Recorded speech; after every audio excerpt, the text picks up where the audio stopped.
It started on a gray Thursday afternoon.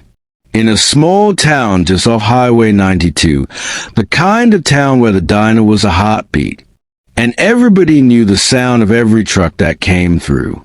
The wind was sharp, carrying dust and the faint smell of asphalt.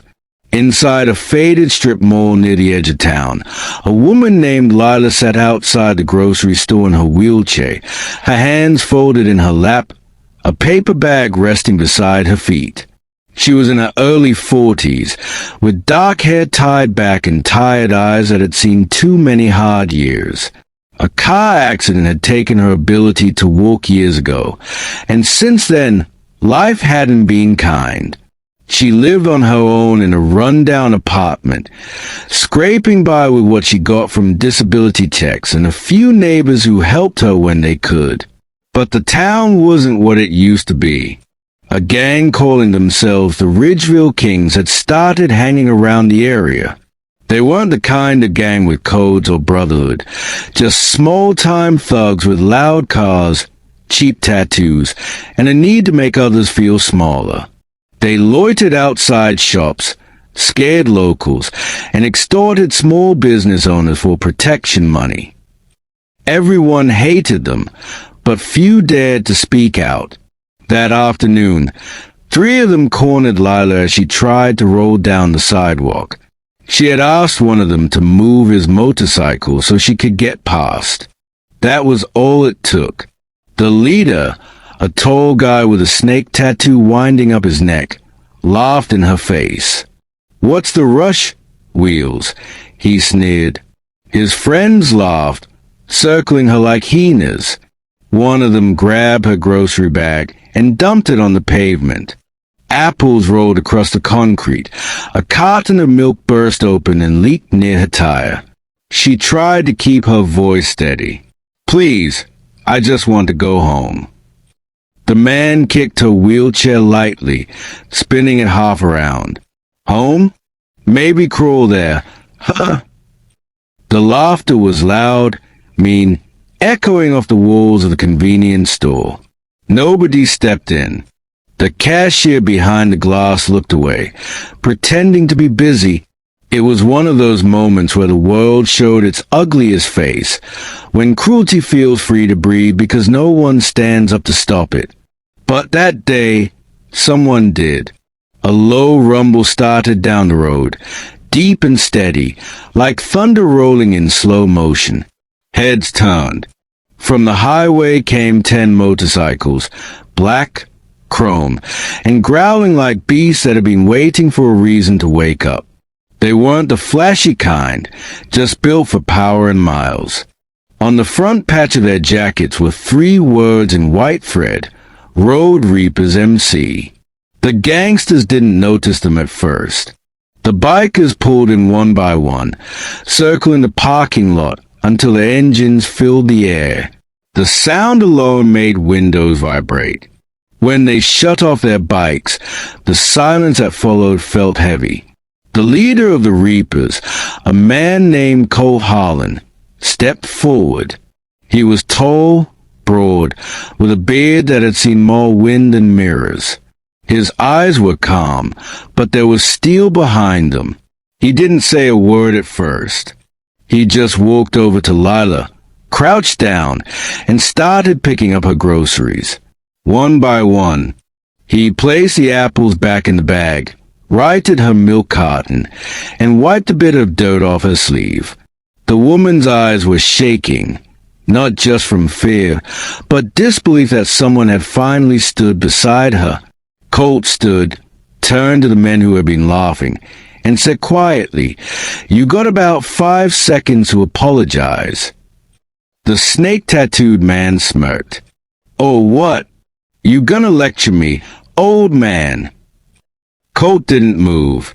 His brothers, 10 of them in total, lined up behind him. The air was electric. Nobody shouted. Nobody had to. The Reapers had the kind of presence that didn't need words. It was the weight of men who'd seen real pain and didn't take kindly to those who caused it for sport. The thug laughed again, stepping closer, trying to show off. "You don't know who we are." Colt's voice dropped lower, steady as stone. "I don't need to. I know what you are." That silence, the kind that stretches thin before something happens, hung in the air. One of the reapers, a big man called Ox, stepped forward and cracked his knuckles. The gangsters shifted uneasily. Ox had scars on his arms that told stories better left untold. Another reaper, a woman named Jessa, crossed her arms and stared him down without blinking. She'd been in the army before the club took her in. Her voice was calm but cold when she spoke. "Pick up her groceries. Apologize. Then get gone." The leader of the King spat to the side, but his hands trembled just enough to show he was unsure. The reapers weren't kids. They were older, harder, and something in their eyes told him this wasn't a game he wanted to play. Still, pride made him stupid. "Nah, I don't take orders from." Before he finished, Colt stepped forward and in one smooth motion grabbed the man by the collar. He didn't hit him. He just held him there, close enough that their eyes met. "There's a code we live by," Colt said quietly. "You don't pick on the weak. You don't mock the broken. And you never, ever lay a hand on a woman. Not while we're breathing." He released the man, but the message hit harder than a punch.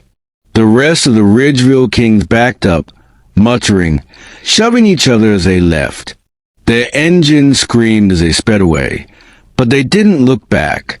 When they were gone, Colt turned back to Lila. "You okay, Her lips trembled. I didn't think anyone would step in." He gave her a small smile.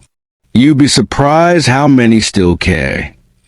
The reapers escorted her home that day, a quiet convoy through the small streets, the sound of motorcycles echoing like a promise. When they reached her apartment, Jessa helped her carry the bags inside.